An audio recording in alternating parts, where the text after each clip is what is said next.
one of my heroes from a different realm, more from social activism, is Nelson Mandela.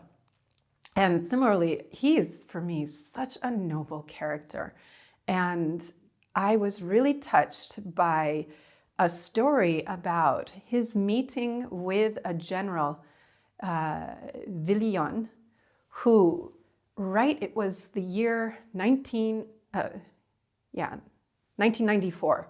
So he had risen he'd been released from prison, and the next year was scheduled the first multiracial elections, and apartheid was already beginning to be dismantled.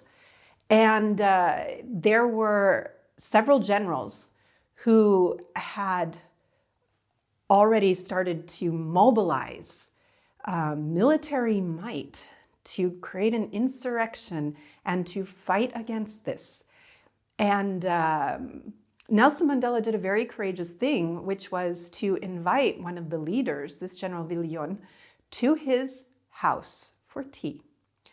Now, when the general arrived, of course, kind of tense situation, and, he was expecting the door to be opened by a servant, but instead, it was Nelson Mandela himself who opened the door and welcomed the general.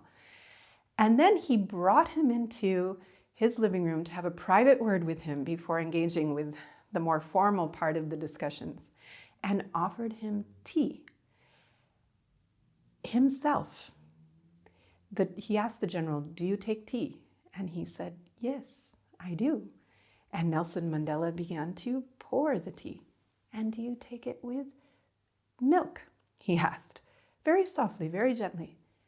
And the general again was taken back. "Yes, I do." And he poured the milk. "And do you also take sugar?" And he served the sugar as well. And then he handed the tea to the general. And the general was so moved by this. He said, "All I had to do was stir it." Now, this was deeply symbolic because this was a gesture of stepping into the values, the culture of his potential opponent. No, he was showing respect for their customs, for these European customs that were so important to them. So this was a gesture laden with symbolism and laden with respect.